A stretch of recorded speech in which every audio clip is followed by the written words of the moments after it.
everyone. First of all, thank you for being here. Thank you to our chair and to our board. I truly believe that success and significance is a collective endeavor.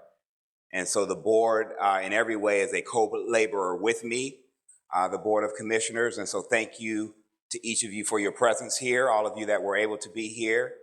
And want to extend greetings and thanks to all of you who are here, and to those who are watching via live stream, and to those who will watch the recorded edition. I want to begin with a preface by saying that 26 years ago today, I made the second best decision of my life. The first decision of my life was a decision for faith, and it's a personal decision for me.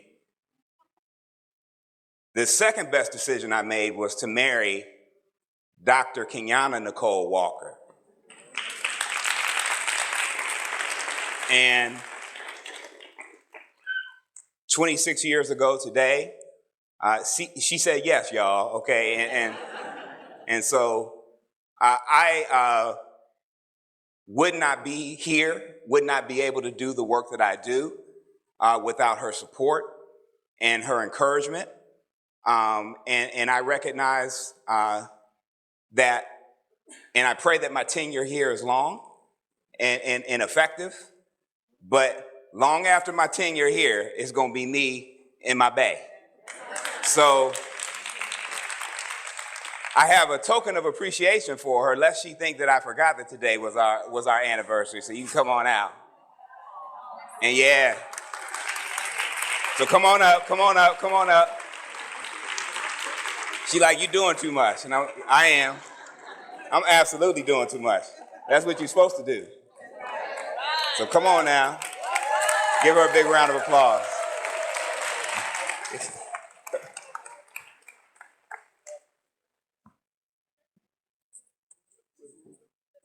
All right, so, okay, bring her into the light, they said, okay.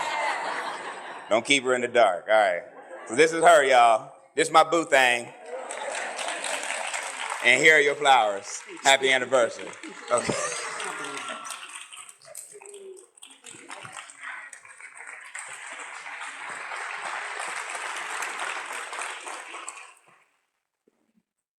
So we are rising together.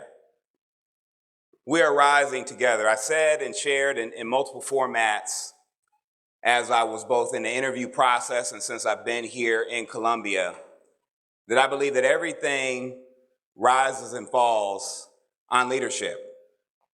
We've all heard the phrase that a rising tide lifts all boats.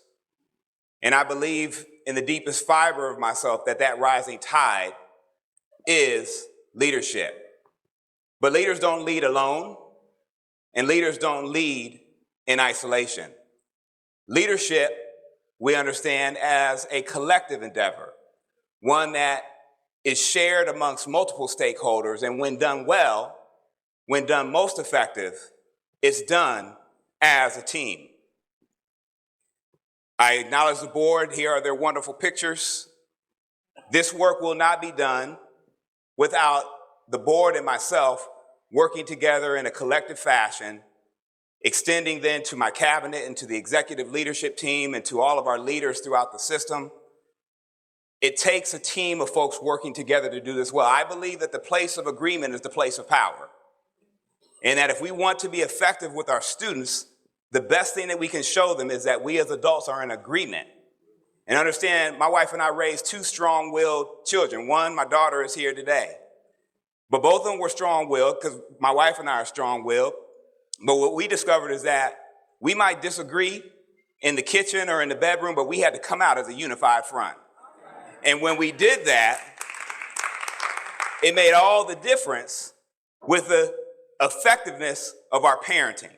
And so I believe that similar to that, as a system, as system leaders, we have to agree. We might not always agree on everything, but we have to come to consensus, come to agreement, and then lead from that place, and that place will give us a platform of power. So a little bit about our district. Things that you probably already know. Richland one is a diverse district with both progress and with pressing challenges. The 90-day plan that I'm laying out is all about building a shared understanding of what our priorities will be and a vision for laying the groundwork for how we will build lasting district-wide improvement. And the key to me is lasting. We want to build something that lasts and that has effectiveness past any of our tenures in our current roles. So there are a few key questions that I think will be important for us as we think about what it means to have a 90-day process that creates a platform for this significant lasting change that we endeavor to engage in. The first question that I think we need to be thinking about is, how does the board measure success, and how does the community measure success? The second question is, how clear and coherent are all of the district stakeholders about realizing our vision? So meaning coherence is shared meaning and shared understanding. So do we have a shared meaning and a shared understanding about what it would mean for us to be successful? And so one of the things that we're going to be focusing on in our 90-day plan is making sure that not only do we all want to be successful, but that we have a shared understanding of what success looks like so that we can move towards it in a collective fashion. We have to be thinking about what are the challenges that we're going to face and that will need to be addressed to actualize these goals, both in the short term and in the long term. And finally, we'll want to make sure that we are thinking about, do all of the stakeholders in the district share in the district's path forward? So all means all.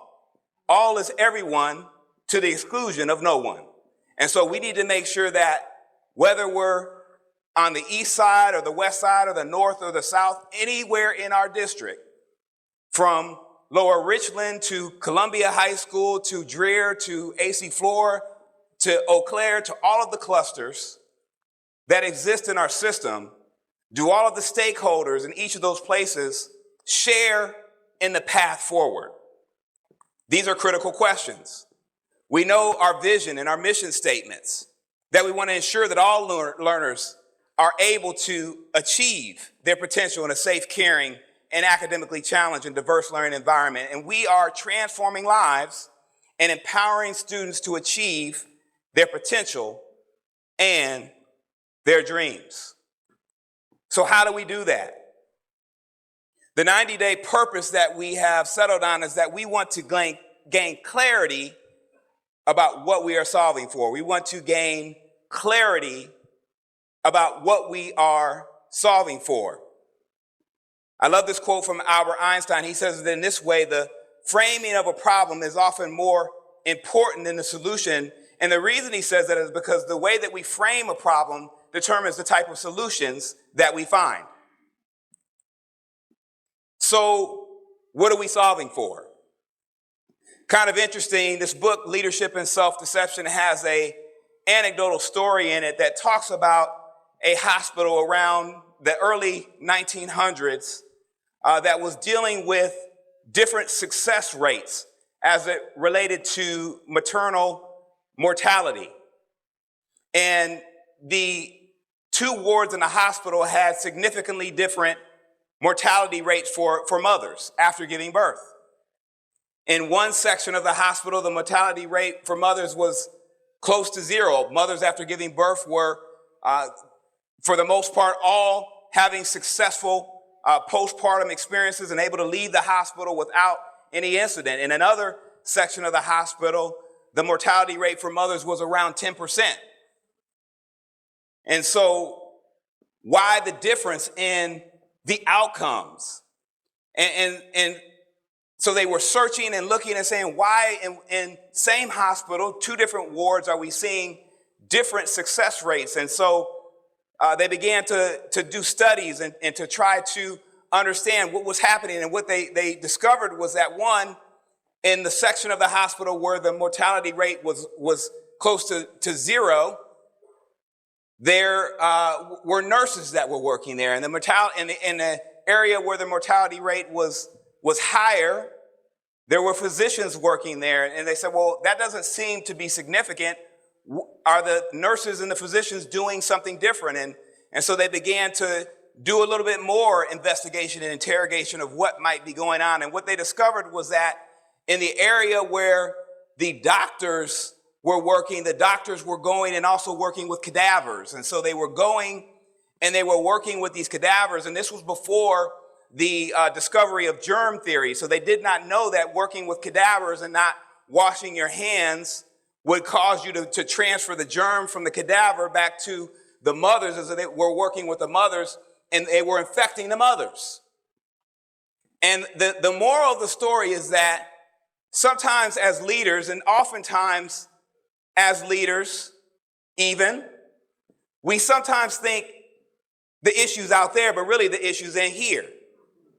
It's what we're bringing that is actually causing the problem. And so what we're solving for is not out there. I don't believe that there's anything wrong with our students. And I don't think that there's anything wrong with the adults in the system, but I do think that there's an opportunity for us to work together with more effective processes and practices and protocols to be more effective as a system. Sort of interesting, in a later study called the Invisible Gorilla. And some of you may have seen this. It's a video that's out there, and it has two teams of people. 5 are in black shirts and black pants, and the other 5 in white shirts and white pants. And they're passing a basketball. The one team in the black shirts is passing a basketball from one team member to the next, and the team in the white shirts is defending them, so to speak. And the study is interesting, not because they're passing a basketball, but because the study asked participants to watch it and watch it for 30 to 45 seconds and see if you see anything unusual going on. And so I participated in this I think I watched the video around 2000. And I watched the video, and at the end of it, they said, did you see anything unusual? I didn't see anything, and about half of the people in the room didn't see anything. The other half of the people in the room said, no, you didn't see the gorilla that came through? If you haven't seen this video, you should watch it fast. I've ruined it for you at this point if you haven't seen it. So that effect is lost, but it's fascinating nonetheless. And this study has been duplicated again and again and again. And what they found is that we are sometimes blind to the obvious. And not only are we sometimes blind to the obvious, but we're sometimes blind to our blindness of the obvious. And so there are times at which something can be going on and we not realize it's going on, and other people see it, but we can't see it. And so this 90-day plan is not an indictment of the people who are in the system. It is about us uncovering something that perhaps was there, but for whatever reason, maybe we haven't seen it quite yet. So what are we building towards? I'd like to suggest to you that we're building towards gaining increased trust. Gaining increased trust. It's kind of interesting. Trust is one of those commodities that's very difficult to earn, but it's easy to lose. Respect and trust are built on difficult grounds, but they can be lost in a moment. Anybody that's been in a relationship where trust was lost, whether personal or professional, knows that a low and no trust will turn an inquiry into an interrogation. And it will cause there to be a lack of trust and a lack of confidence that what is being shared is actually all there is to be shared. And so trust affects everything that we do. In this book, The Speed of Trust, he talks about 5 waves of trust. And I love the analogy of a wave, because the thing is, if you have trust, you can ride the wave, but if you don't have trust, the wave can crush you. And when we think about it, strategy and execution will lead to results, but trust is a multiplier there. And if you have trust, it will accelerate your strategy and your execution. And Execution is just the discipline of getting things done. But if you don't have trust, no matter how great your strategy and your execution may be, your results will be exponentially impacted, and usually not for the best. So what are the ways? There's a wave that we call personal trust, and personal trust is all about credibility. And I've told the team that I'm committed to be a credible leader and a credible person. What does credibility mean? Credibility means that you have character and competence. Character is what you're like when no one else is around. What I discovered is that anybody can be a sage on the stage and look like there's something when there's a lot of bling, but what's behind the bling? I'd like to suggest to you that behind the bling, there should be something. And character is one of those things that says that I'm going to be consistent in who I am, whether I'm at home, whether I'm at Kroger, whether I'm at Columbia Mall, or whether I'm at Richland 1 District. It says that I'm going to be consistent in who I am and in my expectations of you as Richland 1 District employees. It says to the community that I'm committed to being consistent in who I am as it relates to working with you and building relationship. But I also believe in competence. Character isn't enough. And so I spent a career working to ensure that I'm not just talking about something. I don't believe in MSU, which is making stuff up. I believe that you got to know what you're talking about. And so I've had experience from the cradle to career, college, and military readiness. And I believe that we have a team that has rich experience and that we can leverage that. The next wave is a wave of relationship, and relationship is all about our behaviors.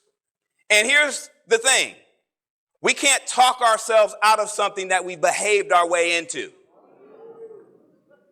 And so behaviors say to us that we have to not only talk the talk, but we have to walk the walk. And when we say that we're going to do something, we need to be committed to do it. And if we can't do it, we need to say why we can't do it. Building trust in this way is all about clarifying expectations. And so there are going to be times when we can't do things for a variety of reasons. But we need to be clear about why we can't do it and be consistent with that across all the people that we're dealing with. It can't be this set of rules for some and another set of rules for others. And then there's also organizational trust. So once we move past personal and relational trust into organizational trust is built on what I call integration. It means that you have to not only have alignment. Alignment is a necessary but insufficient condition for effectiveness and excellence. Alignment says that the wheels on the car are facing in the right direction, but imagine a scenario where the wheels on the car are aligned, but they're not connected appropriately to the steering column. Imagine the sort of disaster that would ensue if you tried to turn the wheel this way and the wheels kept going this way, even though aligned. And so we have to have the right people on the right seats in the bus, but we also have to have them talking about the right things in the right way at the right time. And that is how you build integration throughout a system. No one can see everything. So cross-team collaboration becomes critical as it relates to integration. After organizational trust, we move into what we call market trust. And market trust is all about reputation. It's what we call brand identity. There was a book out years ago called Brand Leadership by David Acker, and he talks about the importance not only of brand making, but brand leadership. And brand leadership is all about thinking through what the brand associations are and what the brand identity is associated with Richland 1. What do people think about when they think about our district? And the way that we can build a brand that's been maybe tarnished is by making sure that we're being consistent in our results, we're being consistent in our approaches, and we're being consistent in how we behave and act towards others. I don't believe that we're judged on things we can't control. I think people judge us more on things that we can control. I shared this with a group earlier in our convocation. When we sent our kids to school, and our kids went to public and some private school, we sent the best kids that we had. We weren't holding some better kids back at home. And I imagine that you sent the best kids that you had, and the community is sending their best. I don't think people judge us on the way that kids come to us. I think they judge us on what we do when they come to us. And that is something that we can certainly do something about. And last, after market trust, there's societal trust. And societal trust is all about contribution. I've had an opportunity to meet people from a variety of places across the system. And what I've discovered is that Richland 1 has a rich history of building and releasing contributors. But I like the movie Remember the Titans, where the coach tells them, hey, leave no doubt. And I think we got to leave no doubt in the mind of the community of what Richland 1 has contributed to Columbia, South Carolina, the nation, and the world. I think we got to leave no doubt.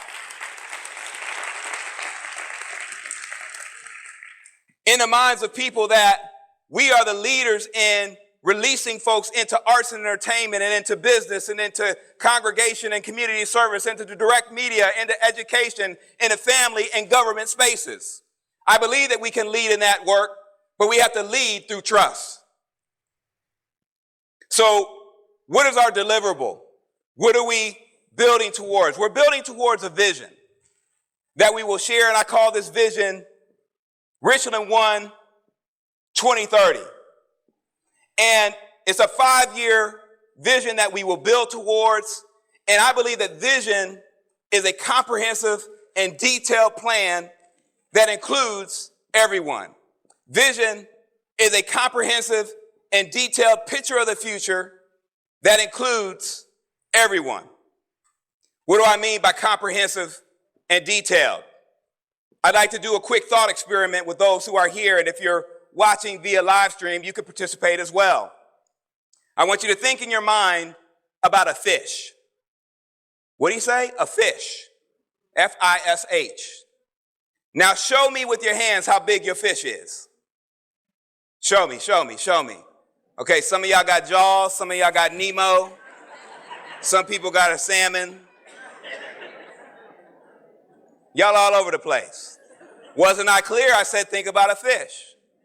See, when you're comprehensive and detailed, you have to make sure that you're clear enough so that there's no inconsistency between what you mean to say and what people understand you to be saying. It's the same thing of the image here where there's a man that's fishing, and this particular man is using a net approach to fishing.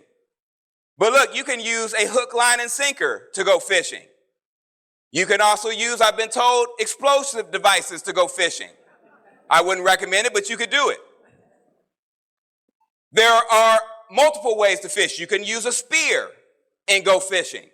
So when we say we're going to go fishing, Richland 1 community, that's not enough. We have to be clear in our vision to say, this is what we're going to do and this is how we're going to do it. And we have to be very clear about what we mean when we say that. And that's why the vision will be comprehensive and detailed. And you will see a draft of that in January. And so if we're clear about where we're going, we have an integrated set of choices that everyone understands why they're doing, how they're doing it, and what to do. They understand the what, the how, and the why. And when we can create that sort of clarity, we're winning. If I say to us, let's take a trip, we're going to go to California. Some of us might end up in San Francisco. Some of us might end up in LA. Some of us might end up in San Diego. So we have to be very explicit about where we're going. If I say we're going to take a trip to Alaska, some of us might take a car. Some of us might take a boat. Some of us might take a plane. I wouldn't suggest taking a car. It's going to be a long trip. But the reality is we are one organization going to one place, and we can't take a car and a plane at the same time. We can't take a boat and a car at the same time. We have to be in one vehicle, and that vehicle is called our culture. And culture is just the way that we do things around here. So the vision will be explicit about what we do, how we treat each other, how we talk to each other, how we interact, and what the expectations are for how it is that we engage with one another as a system. See, the vision needs to also include everyone, because everyone has a unique perspective, but not all of us see everything. I discovered everything I know I've been taught, but I've not been taught everything. And I have a unique perspective based off of the seat that I sit in, but it doesn't include everything that can be known. And so it's important when we are thinking about a vision that there are multiple stakeholders that are involved in that vision. because we might have the right picture, but it might be incomplete. These scientists here that are looking at this elephant, one says it's a sphere, it's a trunk, they're not necessarily wrong. It's just that they have an incomplete picture. But what if they spend some time talking to each other and getting clear about each other and getting clear about how their piece connects to the piece that's next to the other one? Then they might be able to say, oh, we're dealing with an elephant. So we have to be collective and inclusive in how we're thinking about the vision. We can't leave out people in the vision. We need to make sure that everyone can see themselves clearly. And so what do we do as we approach this process? We have to have a very clear leadership system. Everything is part of something else. And leadership has to cascade as a process of integration and inspection. I believe in involvement. Involvement means that people will be committed. No involvement, no commitment, no ownership. And so we have to involve the people who are doing the work in the process of planning the work. And so this is a collective endeavor to include not only our internal stakeholders, our staff, but also the external community. And so we're going to be asking you to be involved in this process, because everything in an effective system should be connected to everything else. No matter what I do in the system, I should see how my part connects to the next part, whether I'm a secretary answering the phone or I'm a bus driver who's the first person that a lot of our students see. Or I might be a cafeteria worker. All of those roles are critical to success, not just the superintendent, not just principals and teachers, although those roles are very important. But every role is important. There's also a role for external stakeholders. There's a role for law enforcement. There's a role for our community and recreation centers. There's a role for our officials that are out there, our elected officials. There's a role for everyone to play in empowering kids in a significant way. And if we play that role in a collective way, we can have success that we haven't seen before. So our 90-day focus is around process. And I believe in doing an autopsy without blame. It's kind of interesting. Edward Demings, who's considered the father of business management, has this rule that he created and has been validated over years. And the rule simply says this, that 85% of the issues in an organization are not people issues, they're process issues. And that we are more effective when we focus on processes instead of people. And it doesn't mean that we don't have to also focus on people. It just means that the emphasis should be on processes versus people. You see, we have to ensure that follow through is constant and that we are very clear about who does what by when. We have to have clarity around roles and responsibilities. And this is what this model shares with us, that we are less effective when we focus on people, personalities, and politics. The most effective emphasis for us should be on processes, roles, goals, and responsibilities. Now, I am not saying that we shouldn't be worried about people, personalities, and politics, but politics without process will lead to a situation that gets us into some dangerous spaces, because it will cause us to not focus on the needs of people. We call that populism. And popularity shouldn't drive our decision making. Our decision making should be driven by what's in the best interest of our students.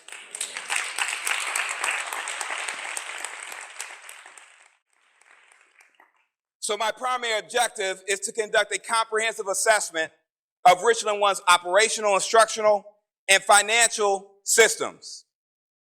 The plan that I will be sharing with you reflects my commitment to academic performance and also addressing some of the serious financial concerns that we are currently engaged in. I don't believe that you can solve an issue by looking away from it. You have to deal with issues as they are, and it takes appropriate diagnosis to have an appropriate prescription. And so the core principles to this process are that we are going to listen, we are going to then assess, and we are going to plan. And I think the first step is listening. We have to seek to understand before we seek to be understood. And so I'm going to be going out to the community to understand the issues that we are currently facing. And we have some initial assessments that have already been done. So we have some goals. I'll talk to you about those quickly. To establish productive and working relationships with the School Board of Commissioners, to create an accurate understanding of the district's academic performance and implement immediate support where needed. To address some of the concerns around our fiscal caution status. I talked about this a little bit earlier, the importance of building trust through transparent communication and thinking about what our challenges are and what our improvement plans can be, assessing organizational structure, and establishing a foundation for a comprehensive strategic plan. And we'll talk about that a little bit here through the remainder of the presentation. And so we're going to be looking at our educational options and programs, the quality of our teachers and our staff and how we support them, what our teacher retention is, and what our teacher support practices are. And so these are strengths that were identified in our BWP and Associates assessment. This was done as part of the superintendent search. And so you identified educational options and programs. You identified quality teachers and staff as strengths. You also identified in this process supportive community and availability of resources, that the district has resources. It's not like this everywhere.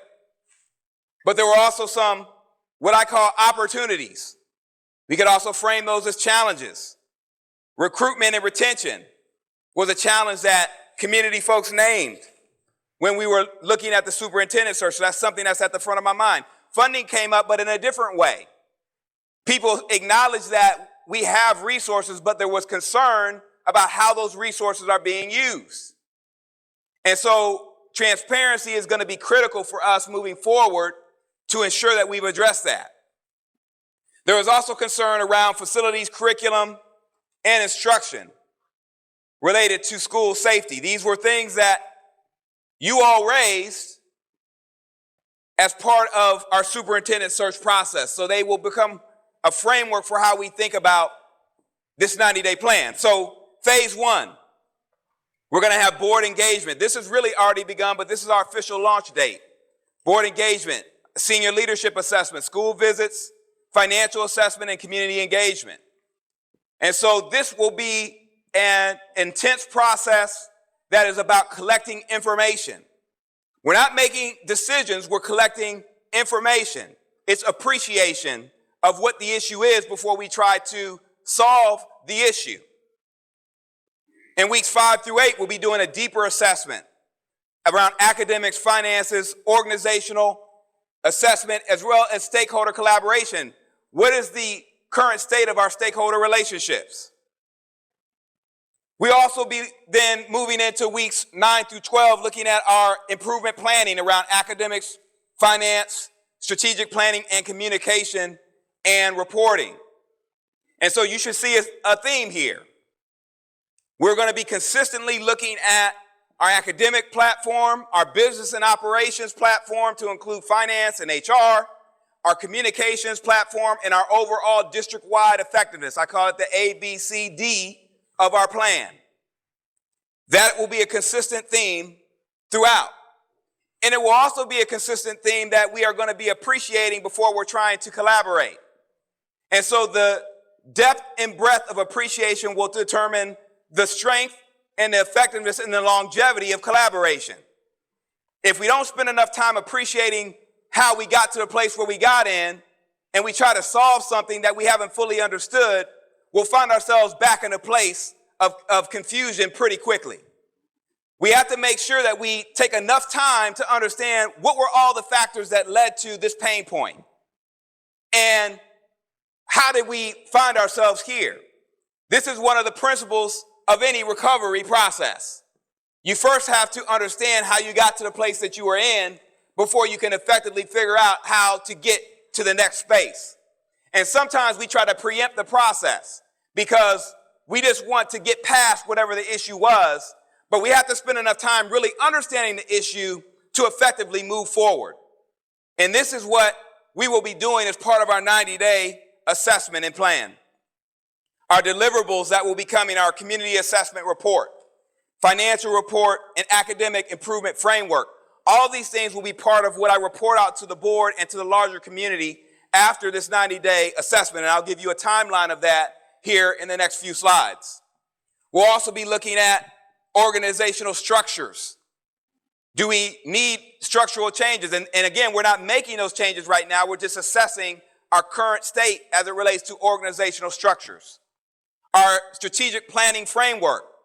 We'll be looking at our strategic plan and looking at what are the needs that are urgent. First year priorities, because some things need to be done right now. And so we'll be identifying in this first 90 days those things that have to be done right away. And there are already a few things that we have been able to surface. So what's the cadence of our deliverables? I'm glad that you asked. In December, we're going to share out with the broader community as well as the board our 90-day findings. And so that will be an opportunity for us to say, look, we've gone out, we've listened, we've been intentional about asking questions about how we can improve and about what's going well, what we need to continue to celebrate and scale, and what we need to think about doing differently. And this is what we found. So that will be a sharing out.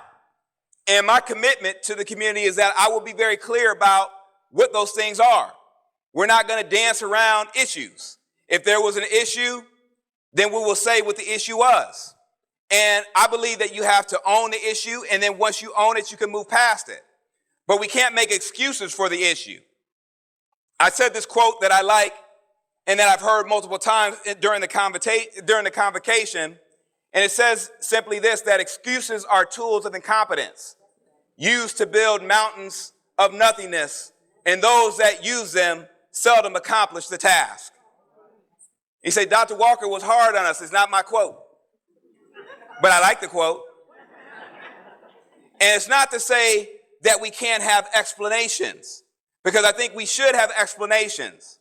But an explanation is not a response, and it certainly is not responsiveness. We have to provide an explanation and then have a response to how we're going to improve, and be very clear about the steps that we're going to take and be accountable for how we're going to take those steps. What are you saying? I'm saying that we have to say what we're going to have to do. We're going to have to do it and then say what we did. And then we're going to have to say what we're going to do again, do it, and then say what we did. That's the process that we will utilize to begin to build back trust. In January, we will then share out our vision in a draft form. There will be 30 days where the community will have an opportunity to provide feedback on that vision. And so the vision will be formed and informed based off of all of our 90-day findings. It's leader initiated, but it requires feedback from everyone. And so the community and stakeholders will have an opportunity to read that plan, that vision, and to provide us feedback on that vision. And after those 30 days, we'll come back to you in February with our State of the District, where we will share out that vision in its working final form. And I say working final form because it's never quite ever finalized, but it will be in a working final form. And then we will also talk about our process moving beyond February into our strategic planning.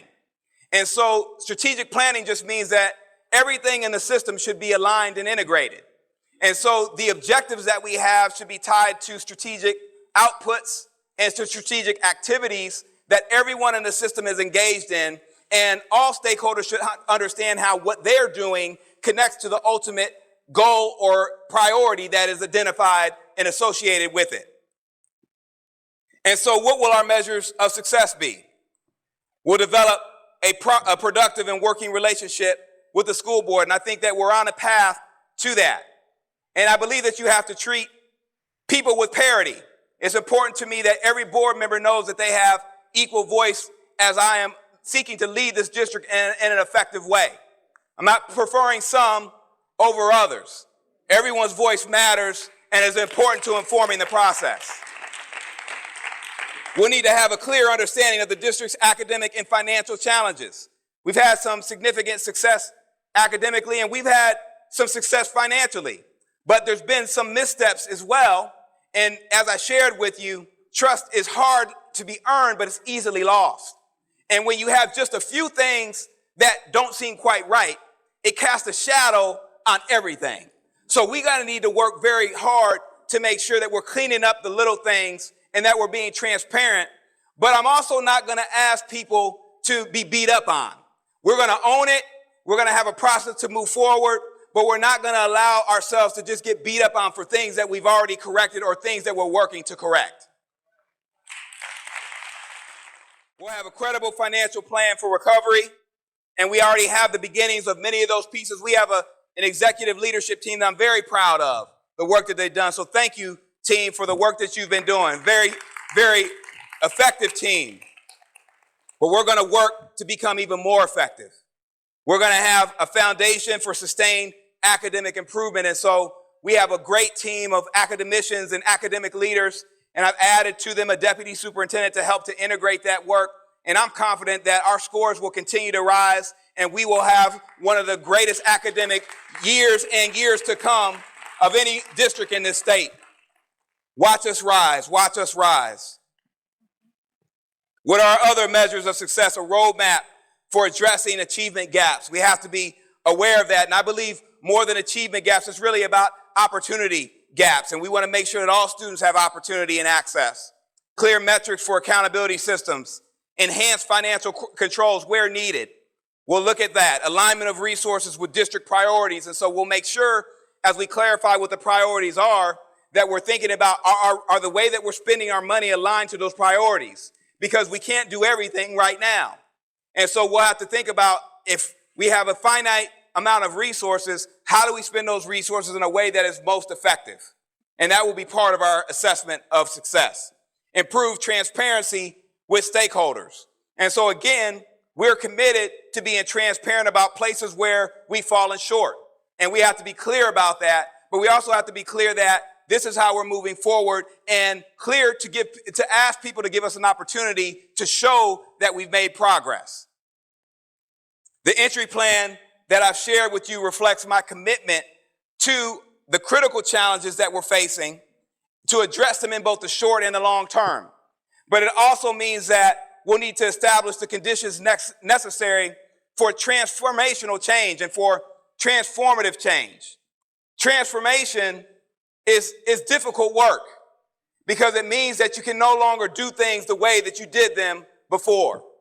And I've shared with folks this on multiple occasions. Nobody really likes change but a wet baby. The reality is, and there's probably some exceptions to that in general, but we don't like change. But people will change if they understand the reason for the change and they're clear about what their role in the change process is. So you can read about this plan at richland1.org/90-day plan. We're sharing it there in detail, and we're going to also share out the plan to the media outlets that are both here today and those who may be viewing, and to the general public. We want everyone to be able to have access to the plan and be able to see what it is that we're doing. And then I have a few acknowledgments that I want to thank these folks and who are on the list of folks here, as well as the organizations. This work cannot be done alone. And so again, thank you to the commissioners and to our executive team and to the host of folks that are represented on this list. Some are part of organizations, some have been informally part of the process or will be a part of the process. And these folks are going to be folks that are going to be coming in to help us get clear about what our blind spots might be. Because again, as I said, sometimes it's not that we're trying to miss something, it just might be a blind spot for us. And so we need sometimes folks to come alongside us and say, hey, have you considered this? Have you thought about this? Sometimes it's not that we need to do something different or we need to work harder. Sometimes we just need to ask the next question. Sometimes we need to ask a different question. And asking questions is part of building processes into an organization. So our process of creating systems, structures, and practices will help us to do that. Lastly, and I want you to pull out your cell phone for this part, and those who are online, pull out your cell phones. This is the fun part, y'all. Where in the district is Dr. Walker? You get to decide where I'm going to go. If you want me to be at Lowe's, I'll come to Lowe's next to the washer and dryer. If you want me to go to the barber shop, I'll go there. I don't need the services, but I'll go. I'll go to the hair salon. I'll go to the fish fry. I'll come out to churches. I've already visited several churches. You know, we'll be creative about where we're going to meet people. Some will be more informal venues. Some will be more formal venues. Some will be venues that are in our school district, school buildings like this at C.A. Johnson. And I want to just end by thanking the staff of C.A. Johnson. This is a historic site and a historic building. Thank you to the principal, young man with a very sharp bow tie on over there. He said they gave it to him when he took on the principalship. I get it. So, but thank you for sharing your space with us. Don't take it for granted. I know the amount of work. I was a principal for 10 years, so I know the amount of work that it takes to prepare for and pull off events like this. You're going to have an opportunity to meet with me and to talk with me after this presentation. Immediately after, we're going to have some opportunity to meet and greet out in the foyer, as they call it, outside, okay? And so this won't be the end of our time to connect. But again, I thank you for your time and attention. I believe that we have our board chair that's going to come back up. Thank you so much. We're rising together. We're moving forward together. Thank you.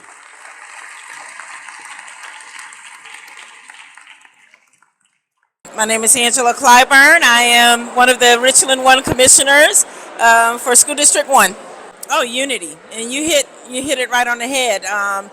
That's one of the more consistent things, messages that Dr. Walker has had, even in the interview. That's what he spoke a lot about, getting everyone involved, the community involved in the district. We've always had community support, but I think he wants to, think about things in a systematic way, a systematic approach to make sure we have community involvement and make sure it's a process.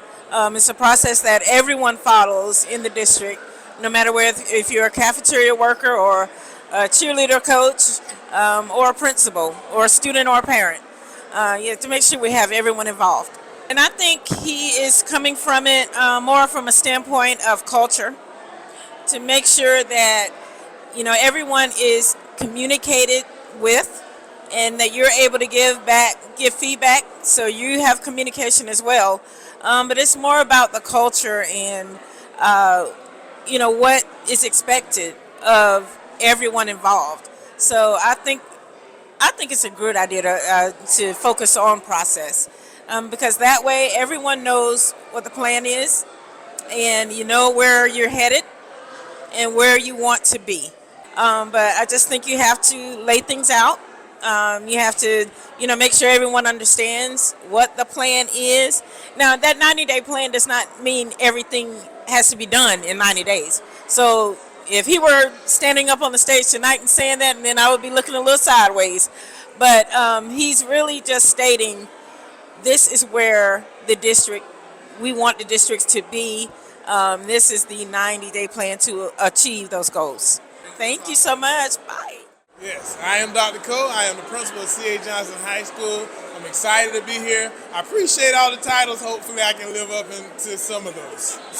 It is very exciting, because as a younger principal, you get excited about somebody with new energy, new ideas, that has a plan, that is going to sit back, listen, and assess to see what needs are before they just come in and start changing things. So to hear someone speak that dynamically, be that passionate about Richland 1 that wasn't even from Richland 1 is very exciting, because there's a true commitment there. So C.A. Johnson, if you have been watching, is about creating opportunities. Opportunities lead to success. Opportunities create space for students to show their dynamic skill set. So that is where the EMT and the EMS programs come from. That's where the firefighters come from. So the more opportunities that I bring into the space, is the better highlight and impact that I can have on the community around me. Our students have always been successful. They've always been smart. And all I did was show the world what they were already capable of by just inspiring them and creating opportunities for them in spaces where they feel comfortable to showcase what they're good at and what they have learned and what they have accomplished. He's actually trying to grow and move our students forward. And that is what I'm most excited about, because if we are Richland 1 and we're saying students are first, I need students to be first. And lastly, what is the motto for C.A. Johnson? So C.A. Johnson's motto this year is just do it. It's based upon a Nike theme, because Nike is not all about winning. Nike about celebrating and accomplishing things together. So they celebrate just as hard for persistence and trying as they do for winning championships. So this year's C.A. Johnson thing is just do it. It's a Nike thing.